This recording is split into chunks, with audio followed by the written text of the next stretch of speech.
हे friends WhatsApp. आप सभी के बहुत ही ज्यादा रीइंकारनेशन एनिमे के डिमांड के बाद हम लोग एक और नए बेस्ट रीइंकारनेशन एनिमे की एक्सप्लेनेशन लेके आ चुके हैं हमारे चैनल पे, जिसका जो मेन कैरेक्टर है वो बहुत ही ज्यादा एकदम ओवर पावर्ड होता है। सोचो कि तुम्हें दोबारा जन्म लेने का मौका दिया जाए, लेकिन जैसे ही तुम जन्म लेते हो तो तुम्हें पता चलता है कि तुम्हारे जो माँ बाप है वो किंग है। तुम खुश होते ही हो कि उतनी ही देर में तुम्हें बहुत ही बड़ा झटका लगता है। तुम्हारे जो माँ बाप है वो तुम्हें अबेंडन कर रहे होते हैं क्योंकि तुम्हारे अंदर कोई भी शक्ति नहीं रहती है। लेकिन तुम बिल्कुल भी निराश नहीं हो क्योंकि तुम्हारे पास जो शक्तियां हैं वो इतनी ज्यादा एकदम अनमेजरेबल है कि तुम्हारे जो माँ बाप थे वो भी उसे मेजर नहीं कर पाए थे। इसी कारणवश अब तुम्हें जो है अपनी दुनिया में खुद का राह खुद ही ढूंढना पड़ेगा। इसी स्टोरी ब्रीफ के साथ हम चलते हैं इस स्टोरी के मेन प्लॉट के ऊपर। एपिसोड के स्टार्टिंग में हम लोग हमारे मेन कैरेक्टर को देखते हैं जो कि बहुत ही ज्यादा एकदम निराश होकर अपने कमरे में बैठा हुआ रहता है क्योंकि वो बहुत ही ज्यादा एकदम बुली हुआ करता था हाई स्कूल में, इसलिए वो अब स्कूल जाना ही बंद कर दिया होता है और दिन भर बस गेम खेलते रहता है वो। और अचानक से एक दिन उसके सामने बहुत ही ज्यादा एकदम चमकदार रोशनी आती है और वो दूसरी जगह टेलीपोर्ट हो जाता है। वहाँ जैसे ही वो रियलाइज करता है कि ये जगह कुछ और नहीं स्वर्ग ही है, तो उसे पता चल जाता है कि वो अपनी दुनिया में बैठे बैठे ही मारा गया। उसके सामने एक गॉडेस आई हुई रहती है और वो उसे बोलती है कि कांग्रेचुलेशंस, तुम सिलेक्ट हो चुके हो दूसरी दुनिया में रीइंकारनेट होने के लिए और मैं तुम्हें बहुत ही ज्यादा एकदम ओवर पावर्ड शक्तियां भी दूंगी, इसलिए तुम्हें खुश होना चाहिए। तो जो हमारा मेन कैरेक्टर था इस चीज को सुनने के बाद रियलाइज करता है कि हाँ, अब उसके पास एक और मौका है कि अपनी जिंदगी वो बहुत ही ज्यादा शांति से बिता सकता है। इसलिए वो एक्साइटेड होते हुए इस ऑफर के लिए हाँ कह देता है और फिर जो गॉडेस रहती है वो हमारे मेन कैरेक्टर को टेलीपोर्ट कर देती है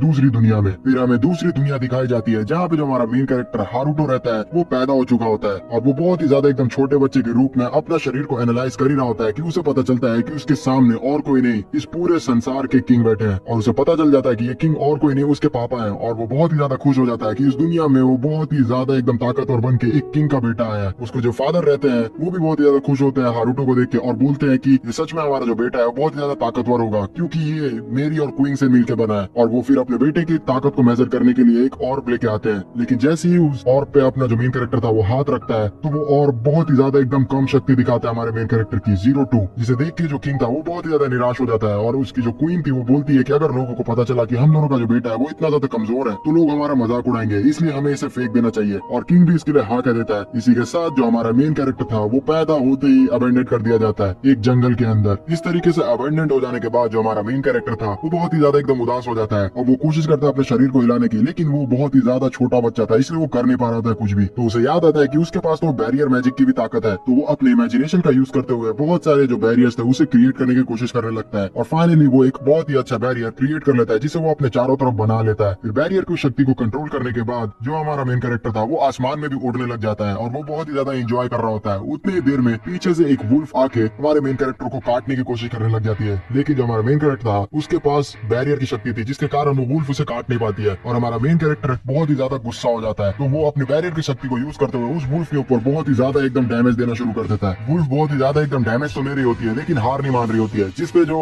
एमसी था वो बहुत ही ज्यादा एकदम तगड़े तगड़े बैरियर मैजिक का यूज करते हुए वुल्फ के ऊपर मारना शुरू कर देता है। और जैसे ही जो एमसी था वो बहुत ही ज्यादा एकदम बड़ा एरिया को उठा के सीधा वुल्फ के ऊपर फेंक रहा होता है, तो जो वो वुल्फ थी वो डर जाती है और वो सीधा सरेंडर कर देती है। और वुल्फ को इस तरीके से बात करते हुए देख के जो एमसी था वो भी शॉक्ड हो जाता है और बोलता है कि ये वुल्फ बात कर सकती है। फिर एमसी उसके सामने जाता है जहाँ पे वो वुल्फ बोलती है कि तुम बहुत ही ज्यादा एकदम एक्स्ट्रा ऑर्डिनरी हो, मैं तो तुम्हें बस इसलिए खाना चाहती थी ताकि मैं अपने माना रिकवर कर सकूं। जो मेन कैरेक्टर था वो भी बात करना चाह रहा होता है वुल्फ से, लेकिन वो बात नहीं कर पा रहा होता है। फिर उसे याद आता है कि हाँ, वो बैरियर मैजिक का यूज करके अपने अंदर एक वोकल कॉर्ड भी बना सकता है और वो ऐसा ही करता है। उस मैजिक को यूज करने के बाद जो 6 महीने का बच्चा था, 6 महीने भी नहीं, जस्ट अभी जो पैदा हुआ बच्चा था वो भी बोलने लग जाता है। तो वुल्फ देख के इस चीज को शॉक्ड हो जाती है और बोलती है कि तुम बोल भी सकते हो, ऐसा कैसे हो सकता है, तुम कहीं रीइंकारनेट हुए डीमन लॉर्ड तो नहीं हो। तो जो हारुतो था उसे सच बताने ही वाला होता है लेकिन वो रुक जाता है और बोलता है कि पिछली जिंदगी में बहुत ही ज्यादा लूजर हुआ करता था तो मैं यहाँ सच्चाई तो नहीं बता सकता। तो बता देता है कि हाँ, मैं रीइंकारनेट हुआ डीमन लॉर्ड हूँ। तो जो वुल्फ थी वो इस चीज को सुनने के बाद बोलती है कि अच्छा, तभी मैं समझू कि मैं तुम्हें हरा क्यों नहीं पाई थी, क्योंकि डीमन लॉर्ड को हराना कोई आम बात नहीं है। और फिर जो हारुतो था उसे बोलता है कि हाँ, तुम समझ गई ना, तो चले जाओ यहाँ से, और वहाँ से जाने लग जाता है। लेकिन जो वुल्फ थी वो वहाँ से जाने के लिए तैयार ही नहीं होती है और वो बोलती है कि तुमने अब मुझे हरा दिया है इसलिए मैं तुम्हारी अब गुलाम बन चुकी हूँ, तुम जो भी कहोगे मैं वही करूंगी। अब हम दोनों के बीच में एक कॉन्ट्रैक्ट बन चुका है। लेकिन जो हारुतो था वो इसके साथ कॉन्ट्रैक्ट बनाना ही नहीं चाह रहा होता है। लेकिन जो ये वुल्फ थी वो पीछे पड़ चुकी होती है एकदम हारुतो को और बोलती है कि नहीं, अब हमें साथ में रहना ही पड़ेगा। तो हारुतो वहाँ से भागने की कोशिश करता ही है कि वो बहुत ही ज्यादा एकदम थकने की वजह से जमीन पे गिर जाता है, जिसे देख के जो फॉक्स रहती है जिसका नाम असल में फ्ले होता है वो डर जाती है और वो बोलती है कि आखिरकार यहाँ क्या हो गया मास्टर को। तो हारुतो बोलता है कि मैं बहुत ही ज्यादा एकदम थक चुका हूँ, मैं बच्चा हूँ ना, तो मुझे खाने की जरूरत है, मुझे अभी दूध पीना है। तो इस चीज को सुन के जो फ्ले थी वो बोलती है कि मैं समझ गई और वो बहुत ही ज्यादा एकदम जायंट अवतार से सीधा एक लड़की में तब्दील हो जाती है, लेकिन उसने कपड़े नहीं पहने होते हैं। तो जो हारुतो था वो शर्मा जाता है और अपने बैरियर मैजिक का यूज करते हुए उसके लिए कपड़े बना देता है। उसे पहनने के बाद वो और भी ज्यादा एकदम अच्छी लग रही होती है। ये दोनों बात इन दोनों के बीच में हो ही रही होती है कि उतनी देर में यहाँ पे एक आदमी आ जाता है। तो जो फ्ले थी वो बोलती है हारुतो को कि क्या मैं उसे मार दूं? तो हारुतो बोलता है कि नहीं नहीं, तुम यहाँ पे एक काम करो, तुम उससे जाके बात करो, मैं तुम्हारे कान में जो भी बोलूंगा तुम उससे वही बोलना। और फिर वो आदमी वहाँ सामने आ जाता है जो कि तुरंत आते हुए इस फ्ले को बोलता है कि मैं उस बच्चे को ले जाना चाहता हूँ। तो फ्ले मना कर देती है। तो वो बोलता है कि तुम्हारा क्या हक बनता है, ये मेरे रिलेटिव का बच्चा है इसलिए मैं यहाँ से ले जाना चाहता हूँ। दरअसल बात ऐसी है कि ये जो बच्चा है उसे अबेंडन कर दिया गया है उसके शक्तियों के कारण, और मैं जानता हूँ कि यहाँ जो है कोई भी बच्चा ये डिजर्व नहीं करता है। और वैसे भी यहाँ पूरे जगह पे मेरी जो बीवी है उसके अंदर जो बच्चा था वो भी मारा जा चुका है, इसलिए मुझे ये बहुत ही ज्यादा एकदम अफसोस वाली बात लग रही है कि जो बच्चा इस दुनिया में आया उसे जीने का तो हक होना ही चाहिए। तो फ्ले इस चीज को सुन के गुस्सा हो जाती है और बोलती है कि तुम इंसान बहुत ही ज्यादा अजीब हो, पहले तुम लोग बच्चे को छोड़ देते हो फिर वापस लेने के लिए आ जाते हो। और इतनी ज्यादा इमोशनल स्टोरी सुनने के बाद जो फ्ले रहती है वो रोने लग जाती है। तो जो आदमी था वो बोलता है कि चलो एक डील करते हैं, मैं यहाँ पे इस बच्चे को ले जाता हूँ साथ में, और तुम अगर उसको मास्टर मानती हो तो तुम भी उसके साथ चल सकती हो और मैं तुम्हें उसका पर्सनल अटेंडेंट बना दूंगा। तो इस चीज के लिए जो फ्ले रहती है वो भी खुशी खुशी मान जाती है। और फिर इसी के साथ ये जो आदमी रहता है वो हारुतो को अडॉप्ट कर लेता है और उसकी जो टोकरी थी उसको कुचल देता है और वहाँ ब्लड गिरा देता है ताकि ऐसा लगे लोगों को कि हारुतो को किसी ने मार दिया। इसी के साथ काफी साल बीत जाते हैं और हम लोग देखते हैं कि जो हारुतो था वो इस आदमी के साथ ही रहने लग जाता है जिसका नाम होता है गोल्ड। बड़े होने के बाद हारुतो की एक बहन भी हो चुकी होती है जिसका नाम शार्लेट होता है, लेकिन वो हारुतो को पसंद नहीं किया करती है जिससे हारुतो बहुत ही ज्यादा एकदम परेशान रहता है। लेकिन वो जो उसकी बहन थी शार्लेट वो फ्ले को बहुत ही ज्यादा पसंद किया करती है और वो फ्ले से जिद करती है कि क्या वो उसके साथ खेलेगी, जिसपे जो फ्ले थी वो मना कर देती है और बोलती है कि हारुतो के साथ मेरा कुछ काम है। जिसपे जो हारुतो था वो बोल देता है कि तुम अभी कोई भी काम मत करो, जाओ तुम शार्लेट के साथ खेल सकती हो। तो जो फ्ले थी वो इस चीज के लिए तैयार हो जाती है और उसकी बहन और फ्ले साथ में खेलने लग जाते हैं और वो बहुत ही ज्यादा खुश लग रही होती है। दूर से हारुतो अपनी बहन को देख रहा होता है तो उसे बहुत ही ज्यादा बुरा लग रहा होता है कि आखिरकार उसकी बहन उससे दोस्ती क्यों नहीं करना चाहती है। तो जो उसकी माँ थी वो बोलती है कि तुम्हारी जो बहन है वो तुमसे बहुत ही ज्यादा शायर रहती है, मैं क्या कहती हूँ कि तुम उसे खुश करने के लिए कुछ उसके लिए तोहफा का इंतजाम करो, क्योंकि आगे चल के तुम हमारे परिवार के उत्तराधिकारी हो सकते हो, इसलिए तुम इस बात से बिल्कुल भी बुरा मत माना, तुम्हारी बहन तुमसे बात नहीं करती है। तो हारुतो इस चीज के लिए मान जाता है और फिर बोलता है कि ठीक है मैं ऐसा ही करूंगा। फिर कुछ समय बीतता है और हारुतो जो अपने कमरे में रहता है और कुछ चीज को सोच रहा होता है कि अगर वो यहाँ से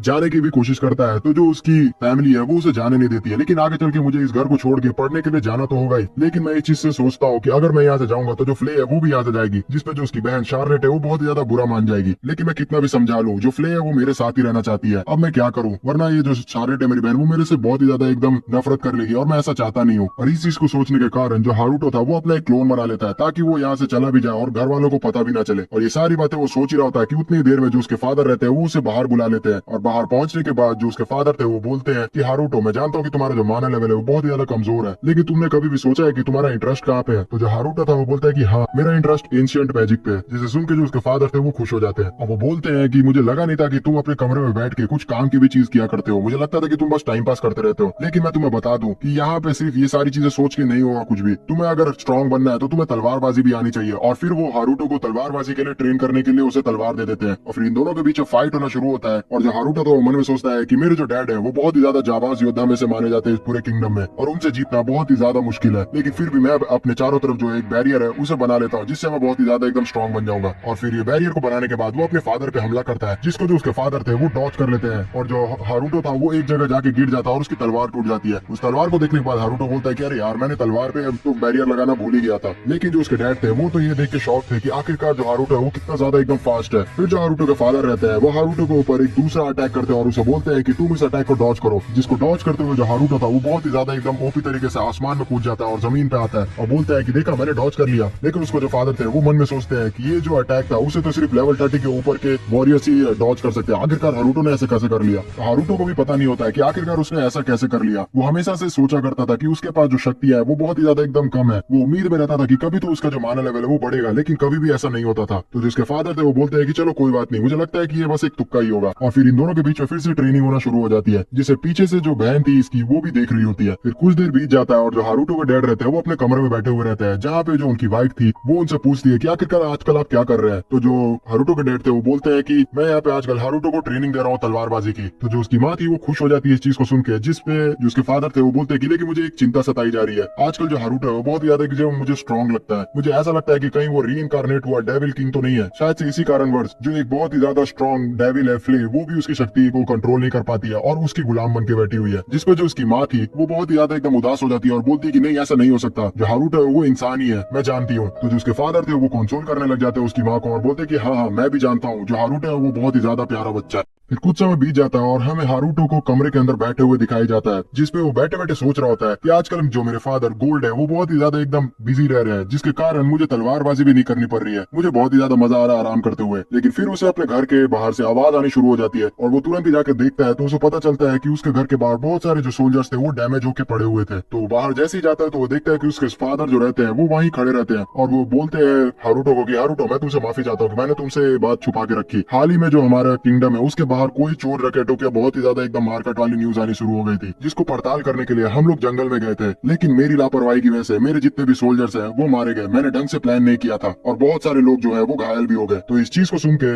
जो फ्ले रहती है वो हारूटो के सामने बोलती है कि तुम्हारे डैड तो कितने ज्यादा कमजोर है, वो नॉर्मल से एकदम चोर डकैतों से मारे गए। तो जो हारूटो था वो सुन के बहुत ही ज्यादा गुस्सा हो जाता है और बहुत ही सीरियस होता है, बोलता है कि ये मजाक की बात नहीं है, तुम अब से शांत रहोगी। तो जो फ्ले थी वो सुन के ये चीज बहुत ही ज्यादा एकदम डर जाती है और वो शांत हो जाती है। फिर हारूटो इन सोल्जर्स के बीच में से एकदम गुजरने लग जाता है और अपने बैरियर मैजिक का यूज करते हुए इन सारे सोल्जर्स को ठीक कर देता है। और जो फ्ले के पास फादर थे वो भी इस चीज को देख के एकदम शॉक हो जाते हैं कि आखिरकार ऐसा कैसे हो गया। जो फ्ले था वो दिन प्रतिदिन बहुत ही ज्यादा एकदम स्ट्रॉन्ग होते जा रहा था और अपने बैरियर मैजिक पे वो बहुत ही ज्यादा एकदम कंट्रोल किया जा रहा था। फिर शाम हो जाती है जहाँ पे जो फ्ले थी वो अभी भी एकदम अपना मुंह चुप करके बैठी हुई थी और जो हारूटो था वो उसे देखता है तो बोलता है कि फ्ले अभी तक तुम क्यों बोल नहीं रही हो। फिर हारूटो को याद आता है कि हाँ उसने ही ऑर्डर दिया था फ्ले को शांत रहने के लिए। फिर वो फ्ले को बोलता है कि तुम अब बोल सकती हो, मैं तुमसे माफी चाहता हूँ कि मैंने तुम्हें इतना देर के लिए यहाँ पे बोल दिया कुछ भी। तो जो फ्ले थी वो बोलती कि नहीं नहीं मैं माफी चाहती हूँ, मुझे कुछ सही से समझना चाहिए था और इतना बुरा भला नहीं बोलना चाहिए था। फिर ये जो दोनों थे वो कमरे से निकलते हुए अपने छत की तरफ आ जाते हैं, जहाँ पे छत पे पहुंचने के बाद जो हारूटो था वो पूरी जगह का मुआयना लेना शुरू कर देता है जहाँ पे बैंडिट्स आए हुए हैं और वो बोलता है कि हमें वक्त रहते उन बैंडिट्स को सबक सिखाना होगा। फिर थोड़ा बहुत जांच पड़ताल करने के बाद हारूटो को पता चल जाता है कि वो बैंडिट्स आखिरकार किस जंगल में छुपे हुए हैं और उसे देखने के बाद जो हारूटो था वो फ्ले को बोलता है कि चलो अब हम लोग को वहाँ पे जाके उन्हें मजा चखाना होगा। फिर ये दोनों उड़ते हुए वहाँ पे जाना शुरू कर देते हैं। दूसरी तरफ हम लोग देखते हैं कि जो शार्लेट थी वो भी अपने खिड़की में से रात के समय अपने भाई को और फ्ले को जाते हुए देख रही होती है। फिर थोड़ी देर बाद जो फ्ले और हारूटो रहते हैं वो पहुंच जाते हैं उन बैंडिट्स के एरिया में और वहाँ पहुंचने के बाद से जो हारूटो था वो एकदम आक्रामक हो जाता है। वो जाती है उन बैंडिट्स को जो लीडर रहता है और सारे जो ग्रुप मेंबर्स रहते हैं उन सभी को अपने बैरियर मैजिक से फ्रीज कर देता है और उन्हें बोलता है कि मैं तुमसे कुछ सवाल पूछूंगा, तुम्हें उसका सही से जवाब देना वरना मैं तुम्हें खत्म कर दूंगा। जिसमें जो एक आदमी रहता है वो बोलता है कि तुम मजाक तो नहीं कर रहे हो। तो जो हारूटो था वो अपने बैरियर मैजिक का यूज करते हुए उसे एकदम जोर से पटक देता है और ये सारे लोग उसे देख के बहुत ही ज्यादा एकदम डर जाते हैं और वो तैयार हो जाते हैं एक एक सवाल का जवाब देने के लिए। फिर हारूटो बहुत सारे सवाल पूछता है उन सभी से, जिसमें से एक ये भी सवाल था कि आखिरकार वो लोग कहाँ से आए हैं। तो वो लोग बताते हैं कि वो लोग असल में कोई बैंडिट्स नहीं है, वो असल में दूसरे किंगडम के सोल्जर्स है जो कि यहाँ पे आके कोल्ड वॉर करवाना चाहते थे, इसलिए वो लोग यहाँ पे आके बहुत सारे लोगों को मार रहे हैं। तो जो हारूटो था वो बोलता है कि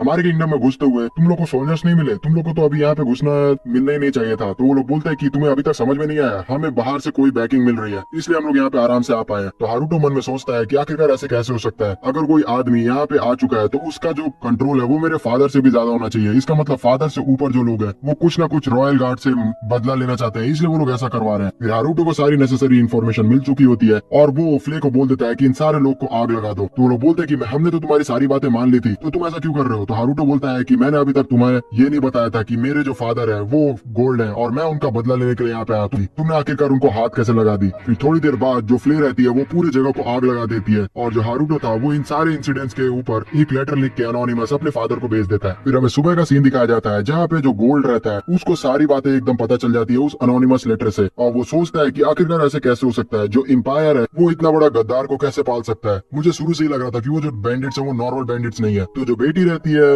गोल्ड की वो पूछती है उससे कि आखिरकार यहाँ पे क्या हो रहा है और उन चोरों को आग किसने लगा दी। तो जो गोल्ड था वो बताता है शार्लेट को कि उसको और किसी ने नहीं, फ्ले ने ही आग लगाई है, क्योंकि वो जो फ्ले है वो बहुत ही ज्यादा एकदम ताकतवर डीमन में से एक है, वो मुझसे भी ज्यादा ताकतवर है और उसके अलावा ये काम कोई भी नहीं कर सकता। तो इस चीज को सुन के जो शार्लेट थी वो थोड़ा बहाना मारने लग जाती है अपने फादर से और बोलती है कि मैं कहीं वैसे ही घूमने के लिए जा रही हूँ। और बाहर निकलने के बाद वो डायरेक्टली चली जाती है फ्ले के सामने और उससे पूछ डालती है कि क्या यहाँ पे रात के समय तुम और मेरे भाई कहीं पे घूमने गए थे। मुझे ऐसा लगता है कि हारूटो के दो क्लोन्स है, क्योंकि तुम दोनों को मैंने जैसे ही बाहर जाते हुए देखा वैसे ही मैं हारूटो के कमरे में गई और वहाँ पे मैंने देखा कि हारूटो सो रहा है, लेकिन मैं उसका माना सेंस नहीं कर पा रही थी और मुझे ये चीज पता था कि जो हारूटो है वो बहुत ही ज्यादा कमजोर है क्योंकि उसके अंदर कोई माना ही नहीं है। तो जो फ्ले थी वो बोलती है कि तुम पागल मत बनो, यहाँ पे जो हारूटो है वो बहुत ही ज्यादा एकदम ताकतवर है, इतना ताकतवर कि मुझ जैसी ताकतवर जो डीमन है वो भी उनका कुछ नहीं बिगाड़ सकती। तो उसकी जो बहन रहती है वो पूछती है कि तुम बता सकती हो आखिरकार हारूटो असलियत में है कौन। तो जो फ्ले थी वो बोलती है कि मैं जानती तो हूँ लेकिन मैं तुम्हें बता नहीं सकती और तुम्हें अभी जानना भी नहीं चाहिए। फिर थोड़ी देर बाद जो फ्ले रहती है वो ये सारी बातें जाके हारूटो को बता देती है। तो जो हारूटो था वो बोलता है कि अच्छा, मुझे लगा नहीं था कि जो शार्लेट है उसे पता चल जाएगा मेरे क्लोन के बारे में। तो फ्ले भी उससे पूछती है उसके क्लोन के बारे में, जिसपे जो हारूटो था उसे शांत करवा देता है और फिर वो बोलता है कि अब मुझे यहाँ पे जो शार्लेट है उसके ऊपर पूरा तरीके से मॉनिटर करना पड़ेगा कि वो कहाँ रहती है, कहाँ जाती है, तभी जाके मैं जान पाऊंगा कि वो मेरा कहीं पीछा तो नहीं कर रही है। तो इसी के साथ हमें बहुत सारा दिन दिखाया जाता है जिसपे हर दिन जो शार्लेट थी वो पीछा कर रही होती है हारूटो का और उसके ऊपर जासूसी कर रही होती है और हारूटो इस चीज से परेशान हो रहा होता है। लेकिन जैसे ही हारूटो कोशिश करता है जब भी शार्लेट से बात करने की, तो जो शार्लेट थी वो बहुत ही ज्यादा एकदम शर्मा के यहाँ से भाग जाती है, जिसकी वजह से हारूटो बहुत ही ज्यादा एकदम इरिटेट होने लग जाता है। फिर एक समय की बात होती है जब ये सारे जो फैमिली मेंबर रहते हैं वो डिनर कर रहे होते हैं, जहाँ पे जो गोल्ड रहता है वो हारूटो को बताता है कि तुम्हारी जो मदर और बहन है वो अभी किसी ट्रिप के कारण किंगडम में जा रही है। तो जो हारूटो था वो बोलता है कि तुम्हारी सिक्योरिटी के लिए हम लोग फ्ले को लेके जा सकते हैं, जिसपे जो उसकी मदर थी वो बोलती है कि मैंने फ्ले को तो बहुत दिन से नहीं देखा यार। तो जो हारूटो था उसे याद आता है कि अच्छा हाँ, उसने तो फ्ले को भेजा हुआ है किंगडम के बॉर्डर्स पे मॉन्स्टर्स को मारने के लिए, ताकि वो इस पूरे किंगडम पे हमला ना कर सके। फिर कुछ समय बीत जाता है और हम लोग देखते हैं कि जो हारूटो की मदर और सिस्टर रहती है वो निकल चुकी होती है किंगडम के सफर के लिए, और जो हारूटो था वो लेट के इस चीज को देख ही रहा होता है कि उसे तुरंत ही पता चलता है कि अचानक से जो उसकी माँ और बहन है उस पर किसी लोगों ने हमला कर दिया और उसके सारे जो गार्ड्स थे उसे खत्म कर दिया है। और जो हारूटो की मदर थी वो उसकी बहन को बचाने के लिए बहुत ही ज्यादा एकदम स्ट्रगल कर रही होती है।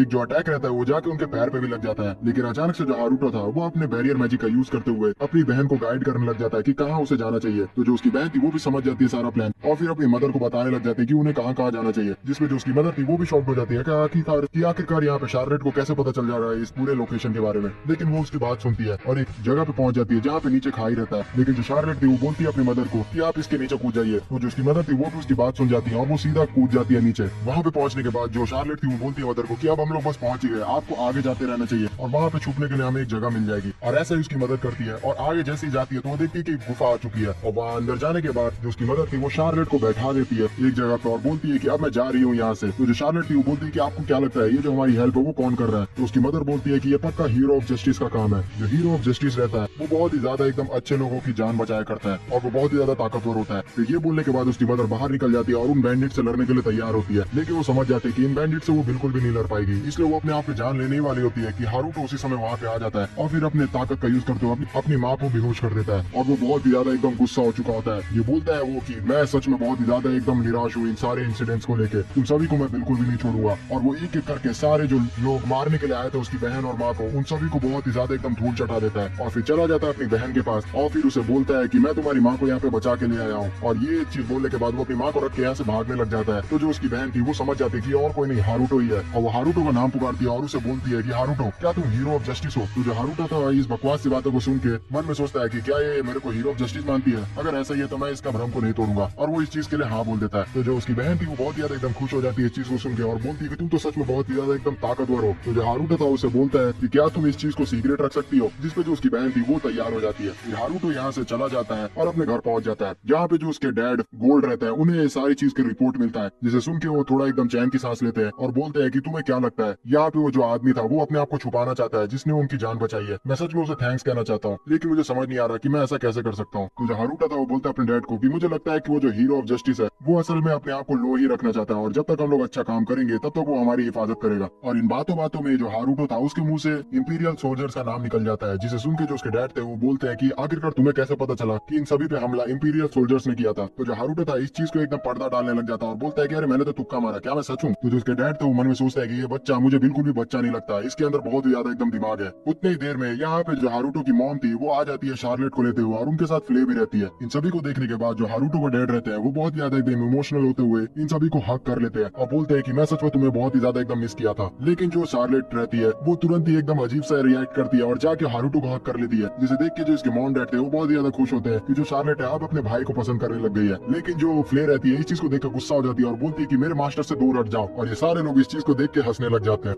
फिर कुछ समय बीत जाता है और इसी तरीके से जो शार्लेट और हारूटो रहते हैं उनके बीच में बहुत ही ज्यादा एकदम अच्छी दोस्ती हो चुकी होती है। जो शार्लेट रहती है एक दिन चली जाती है हारूटो के कमरे में जहाँ पे जो हारूटो था उसे देख के एकदम डर जाता है और उससे पूछता है कि आखिरकार तुम यहाँ पे क्यों आई हो, जिसपे शार्लेट बोलती है कि मैं तो यहाँ पे बस ऐसे ही आपको देखने के लिए आई थी। और तुरंत ही उसका नजर चला जाता है हारूटो के सर्विलेंस डिवाइस के ऊपर और वो पूछ डालती है हारूटो से कि आखिरकार ये क्या है। तो हारूटो उसे बताता है कि और कुछ नहीं बस एक सर्विलेंस डिवाइस है। तो जो शार्लेट रहती है वो उस सर्विलेंस डिवाइस के पास चली जाती है जहाँ पे जाने के बाद वो उसे देख के बहुत बहुत ही ज्यादा एकदम खुश हो रही होती है। उसे ऐसी चीज पहली बार देखने को मिली होती है। फिर वो पूछती है हारूटो से कि आखिरकार आपने ये कैसे बनाया है। तो हारूटो बोलता है कि मैं भी इसके बारे में ज्यादा कुछ नहीं जानता हूँ, मुझे लगता है कि ये कोई फॉरबिडन मैजिक है या फिर हो सकता है कि ये कोई छुपा हुआ मैजिक है। तो जो शार्लेट थी वो बोलती है कि नहीं, मुझे नहीं लगता कि ऐसा है, क्योंकि मैं जानती हूँ कि ऐसे बहुत सारे जो मैजिक्स है उसकी किताबें मैंने लाइब्रेरी के अंदर देखी है। और फिर ये बोलने के बाद जो शार्लेट थी वो हारूटो को लेके कैसल की लाइब्रेरी में चली जाती है, जहाँ पे बहुत सारे किताबें रखी हुई थी, जिसे देख के जो हारूटो था वो भी एकदम शॉक्ड हो जाता है कि कैसल के अंदर इतना बड़ा लाइब्रेरी था, उसे पता भी नहीं था इसके बारे में। फिर जो शार्लेट थी उसके लिए कुछ मतलब की किताबें ले आती है जिसके अंदर फॉरबिडन मैजिक्स की नॉलेज लिखी हुई थी। इन सभी को देख के जो हारूटो था वो बोलता है कि अच्छा, तो इन हो सकता है इसका मतलब कि मेरा जो बैरियर मैजिक है वो भी एक फॉरबिडन मैजिक में से ही एक हो। और फिर उन सारी किताबों को हारूटो पढ़ना शुरू कर देता है, जिसमें जो शार्लेट रहती है उससे थोड़े बहुत एकदम टर्म्स बताना शुरू कर देती है उस किताब के बारे में, जिसे देख के जो हारूटो था वो शॉक्ड हो रहा होता है कि आखिरकार शार्लेट इतनी छोटी है और इतना मुश्किल जो किताब है वो कैसे पढ़ पा रही है। वो तो शार्लेट बताती है कि कभी कभी जो फ्ले और मॉम है वो उसकी हेल्प किया करती है किताबें पढ़ने में। और फिर उसके बाद वो रिक्वेस्ट करती है हारूटो से कि क्या वो भी किताबें पढ़ने में उसकी हेल्प करेगा। तो हारूटो इसके लिए मान जाता है। फिर वो जो शार्लेट थी वो आके उसके लैप में बैठ जाती है, और फिर लैप में जैसे ही बैठती है तो हारूटो थोड़ा अनकंफर्टेबल हो जाता है और बोलता है कि तुम ऐसे क्यों बैठ रही हो, तो बगल में चेयर तो है ही। तो जो शार्लेट थी वो बोलती है कि नहीं नहीं, मेरी जो मॉम है और फ्ले है वो ऐसे ही बैठा के मुझे पढ़ाती है, इसलिए मैं भी ऐसे ही बैठ के पढ़ूंगी। ना चाहते हुए भी हारूटो को ऐसे ही बैठ के पढ़ाना पड़ता है उसे, जिसमें पढ़ते पढ़ते जो हारूटो था उसे लगता है कि ये सारी जो 3-4 चीजें हैं वो जापानीज कल्चर से मुझे अडेप्ट की हुई लग रही है, और यार मैंने काफी समय से एनिमे भी नहीं देखी है। और जैसे ये चीज सुनती है शार्लेट कि एनिमे भी कोई चीज है, तो वो पूछती है कि आखिरकार ये क्या है। हारूटो ये चीज सुनने के बाद शार्लेट से बोलता है कि नहीं यार, मैं तुम्हें कुछ बता नहीं सकता इसके बारे में। तो जो शार्लेट थी वो जिद करने लग जाती है हारूटो से, जिसकी वजह से जो हारूटो था उसको बताना पड़ जाता है शार्लेट को सारे एनिमे के बारे में। वो बहुत ही ज्यादा एकदम इंटरेस्ट से बताता है शार्लेट को, जिसपे जो शार्लेट थी वो बहुत ही ध्यान से सुनती है और बहुत ही ज्यादा एकदम खुश हो जाती है, और फिर जिद करने लगती है हारूटो से कि वो भी एनिमे देखना चाहती है। जिसके बाद जो हारूटो था वो अब फंस चुका होता है। अब उसे कुछ भी करके जो शार्लेट है उसका एनिमे दिखाना ही पड़ेगा। वो अपने बैरियर मैजिक को यूज करता है और जापानीज की दुनिया से अपना जो बैरियर मैजिक था उसको कनेक्ट कर लेता है, और वहाँ पे चाइल्ड अकाउंट बनाने के बाद एनिमे दिखाने लग जाता है शार्लेट को। एनिमे देखने के बाद जो शार्लेट थी वो थोड़ा चिंता में होती है कि आखिरकार उसे उसका लैंग्वेज क्यों नहीं समझ में आ रहा है। तो फिर जो हारूटो था वो याद करता है, अच्छा हाँ, इसमें तो जापानीज लैंग्वेज यूज कर रही होगी, मैं ऐसे कैसे बता सकता हूँ इसको। लेकिन फिर उसके बाद वो बोलता है कि हाँ यार, ये 5th क्लास में है तो अभी ये जान सकती है लैंग्वेज सीखना भी। वो जापानीज लैंग्वेज सिखाने लग जाता है शार्लेट को, जिसके बाद जो शार्लेट थी वो डेली जापानीज लैंग्वेज सीखा करती है, जिसके बाद वो धीरे धीरे करके जापानीज लैंग्वेज में बहुत ही ज्यादा एकदम फ्लुएंट हो जाती है। और इसी के साथ साथ हमारे लोग की तरह जो शार्लेट थी वो एनिमे की एडिक्ट हो जाती है और डेली बहुत ही ज्यादा एकदम एनिमे देखने लग जाती है, जिसको देख के जो हारूटो था वो परेशान हो जाता है और बोलता है कि मैं इसका बड़ा भाई हूँ, मैं इस तरह से इसे एडिक्ट होते हुए नहीं देख सकता। इसलिए फिर वो शार्लेट को रिस्ट्रिक्शंस लगा देता है कि अब तुम ज्यादा एनिमे नहीं देखोगी, जिस वजह शार्लेट थी वो परेशान हो जाती है। जो शार्लेट थी वो परेशान हो जाती है इस चीज से, और वो रिक्वेस्ट करने लग जाती है हारूटो को कि ये रिस्ट्रिक्शंस ना लगा। लेकिन जो हारूटो था वो सोच चुका होता है मन में कि शार्लेट को अगर सुधारना है तो उसे रिस्ट्रिक्शन लगाना ही होगा। जिसके बाद जो शार्लेट थी वो पीछा करने लग जाती है हारूटो का। तो जो हारूटो था उसे बोलता है कि तुम चाहे जितना भी मेरा पीछा कर लो, मैं तुम्हारे जो एनिमे का रिस्ट्रिक्शंस है उसे कम नहीं करने वाला। तो ये चीज को सुन के जो शार्लेट थी वो चिढ़ जाती है और फिर चली जाती है। फिर शाम हो जाती है और जो हारूटो रहता है वो अपने नहाने के लिए तैयारी कर रहा होता है, और वो जैसे ही नहाना शुरू करता है तो वो देखता है कि शार्लेट उसके बगल में आ चुकी है। तो वो पूछता है कि आखिरकार तुम यहाँ पे क्यों आ गई हो। तो जो शार्लेट थी वो बोलती है कि आप ही ने बोला था ना कि चले जाओ, तो मैं उनसे परमिशन ले ली कि मैं नहा सकती हूँ। तो जो हारूटो था वो हार जाता है और फिर उसके बाद दोनों साथ में मिलकर नहाते हैं, फिर बाहर निकलते हैं। बाहर निकलने के बाद जो हारूटो था वो सोने चला जाता है, और जैसे ही आधी रात में उसका नींद खुलता है तो उसे पता चलता है कि जो शार्लेट है वो उसके बगल में ही आके सो रही है। जिस चीज को देख के वो थोड़ा शॉक्ड हो जाता है कि शार्लेट जो है बहुत ही ज्यादा एकदम क्लोज हो गई है उससे। और दूर से जो इनकी मॉम थी ये भी इस चीज को देख के बहुत ही ज्यादा खुश हो रही थी कि जो भाई बहन है अब उन दोनों में बहुत ही अच्छी दोस्ती हो गई है। फिर अगले दिन का हमें सीन दिखाया जाता है जहाँ पे अचानक से जो हारूटो का डैड रहता है उन्हें किसी बैंडिट्स को मारने के लिए जाना पड़ रहा होता है, जिसे देख के जो शार्लेट थी वो थोड़ी परेशान हो रही होती है। और फिर वो हारूटो को बोलती है कि हारूटो, ऐसा नहीं हो सकता कि यहाँ पे कोई भी लड़ाई झगड़ा ना हो, मैं हमेशा शांति चाहती हूँ। तो जो हारूटो था वो बोलता है कि ये सारे लोग यही चाहते हैं, लेकिन हम लोग कुछ नहीं कर सकते इसमें, क्योंकि ये बहुत ही ज्यादा एकदम मुश्किल है।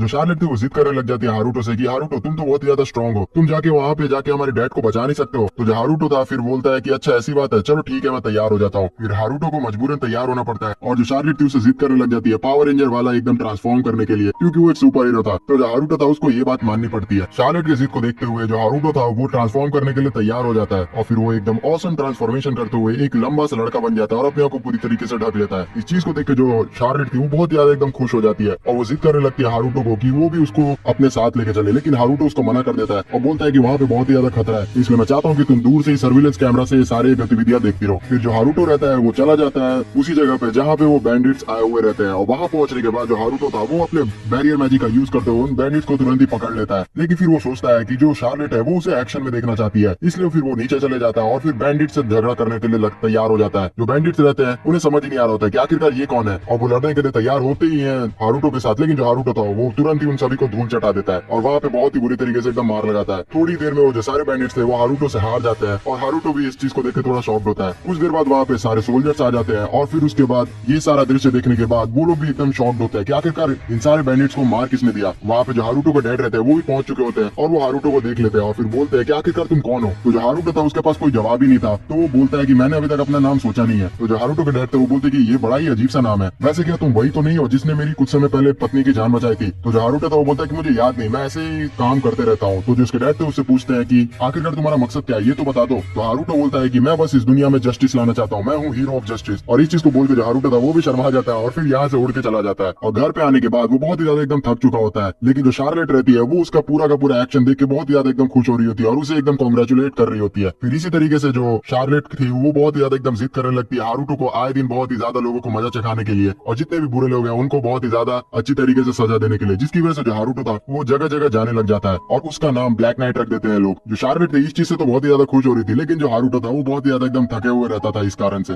दूसरी तरफ जो हारुतो था उसने अपना जो क्लोन था पूरी तरीके से एकदम बना के कंप्लीट कर दिया था। उस क्लोन को जो शार्लेट रहती है वो भी देख लेती है और फिर उसके बाद उसे समझ ही नहीं आ रहा होता है कि इसमें से असली हारुतो कौन है। तो वो पूछती है हारुतो से, तो हारुतो बोलता है कि तुम्हारा हारुतो इसमें से कोई भी नहीं है। और फिर हारुतो अपने क्लोन को बोलता है कि क्या तुम मेरा जगह लेने के लिए तैयार हो, जिस पे जो उसका क्लोन था वो मना कर देता है। तो जो हारुतो था वो निराश हो जाता है और बोलता है कि अरे यार मैंने तो अपना टाइम वेस्ट किया इसे बना के। फिर कुछ दिन बीतता है और हमें दिखाया जाता है कि इन सभी के घर में रॉयल नाइट आए हुए रहते हैं और वो साथ ही साथ जो प्रिंस और प्रिंसेस रहते हैं उन्हें भी लेके आए होते हैं, जिसके इंतजार में जो हारुतो की फैमिली रहती है वो भी खड़ी रहती है। फिर जैसे ही प्रिंस और प्रिंसेस वहाँ पे पहुंचते हैं तो ये दोनों उनका जो स्वागत था वो करने लग जाते हैं, जिसपे जो प्रिंस था वो बहुत ही ज्यादा एकदम एरोगेंट था। वो तुरंत ही हारुतो के पास चला जाता है और उसे बोलता है कि तो तुम ही थ्रोन के उत्तराधिकारी, मैं जानता हूँ कि तुम एकदम यूजलेस हो, तुम्हें वैसे भी अडॉप्ट किया गया है। और इस तरीके से फालतू फालतू बातें करने के बाद वो चैलेंज कर देता है हारुतो को लड़ने के लिए, जिसमें जो हारुतो था वो मना नहीं कर पाता है। और फिर जो हारुतो के डैड थे वो रोकना चाह रहे होते हैं इस चीज को, लेकिन जो प्रिंस था वो तो एकदम घमंड में था, उसे ऐसा लग रहा होता है कि वो उसे रोक रहे हैं ताकि वो हारुतो को चोट ना पहुंचा दे, लेकिन यहाँ पे तो कुछ उल्टा ही था। फिर इन दोनों के बीच लड़ाई होने की शुरुआत हो जाती है, जिसमें जो हारुतो था वो तो एकदम ध्यान ही नहीं दे रहा था इस चीज पे। तो जो प्रिंस रहता है वो बोलता है कि तुम चिंता बिल्कुल भी मत करो, मैं तुम पे एकदम इजी जाने वाला हूँ। और फिर ये बोलने के बाद वो अटैक करने लग जाता है हारुतो के ऊपर, लेकिन जो हारुतो था वो प्रिंस का लेवल देख चुका था, वो 9 था, बहुत ही ज्यादा लो, और वो बहुत ही ज्यादा इजी एकदम डॉज कर रहा था प्रिंस के सारे अटैक को, जिसे देख के जो प्रिंस था वो इरिटेट हो जाता है और वो बोलता है कि आखिरकार तुम मेरे अटैक्स को डॉज क्यों कर रहे हो, मेरे अटैक को तुम खा लो। जिसपे जो हारुतो था वो बोलता है कि ठीक है मुझे तैयारी करने दो। फिर उसके बाद वो अपना बैरियर मैजिक लगा लेता है और सारे जो अटैक्स थे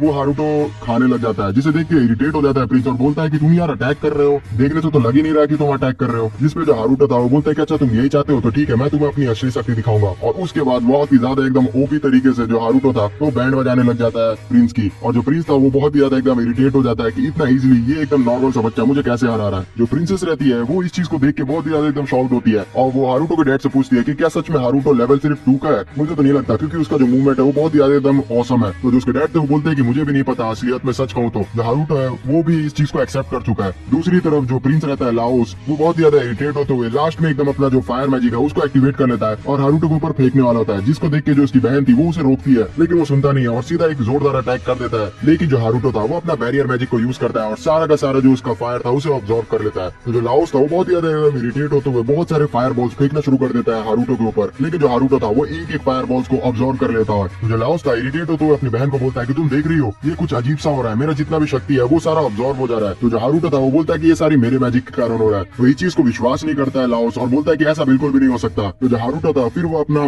बैरियर मैजिक का शक्ति दिखाता है और फिर अपने बैरियर मैजिक का जितना भी उसने अभी तक फायर बॉल स्टोर करके रखा हुआ था उसे रिपेल करके उसके सामने दिखाने लग जाता है। वो जो फायर बॉल था वो इतना ज्यादा स्ट्रॉन्ग दिख रहा था जिसे देख के जो लाओस था वो भी हार मान जाता है। फिर जो हारुतो था वो बहुत ही इजीली लाओस को हराने के बाद यहाँ से जाने लग जाता है। तो बीच में जो प्रिंसेस रहती है वो आ जाती है और जो उसके भाई ने बहुत ही ज्यादा एकदम बदतमीजी की थी उसके लिए माफी मांगने लग जाती है हारुतो से। तो जो हारुतो था वो बोलता है कि आपको माफी मांगने की जरूरत नहीं है, मैंने वैसे भी उसको माफ कर दिया है। फिर जो प्रिंसेस भी पूछती है हारुतो से कि क्या तुम सच में लेवल 2 के हो। तो जो हारुतो था बोलता है कि हाँ मैं लेवल 2 का ही हूँ, और ये चीज बोल के वो अपने कमरे में चले जाता है। और फिर वो सोचता है कि आखिरकार मेरे मॉम डैड है उन्होंने मुझे क्यों छोड़ दिया था, शायद से वो मुझे खोज रहे होंगे या फिर नहीं, और ये चीज में वो सोचने के बाद चुपचाप अपने कमरे की तरफ चल जाता है। फिर कुछ समय बाद का हमें सीन दिखाया जाता है जहाँ पे जो शार्लेट थी उसे बोलती है कि उसे कुछ लोग सस्पिशियस लग रहा है, हो सकता है कि वो लोग कुछ न कुछ बुरा काम करने के लिए जा रहे हो। तो जो हारुतो था इस चीज को सुन के मन में सोचता है कि ये जो शार्लेट है वो तो बहुत ही अच्छी एकदम पेट्रोलिंग कर रही है, आए दिन वो मुझे बहुत सारी खबरें दिया करती है जिसकी वजह से मुझे बहुत ही ज्यादा एकदम काम करना पड़ता है। फिर हारुतो को ना चाहते हुए भी इस वाले लोग को भी खत्म करने के लिए जाना पड़ रहा होता है, जिसपे अचानक से फ्ले भी वहाँ पे आ जाती है और फ्ले जो रहती है वो भी बहुत ही ज्यादा एकदम एक्साइटेड हो जाती है और बोलती है कि मैं अपने मास्टर की रक्षा करने के लिए जाऊंगी। तो जो शार्लेट थी वो भी सुन के इस चीज को खुश हो जाती है और बोलती है कि ऐसा सही में एनिमेस में भी होता है कि जो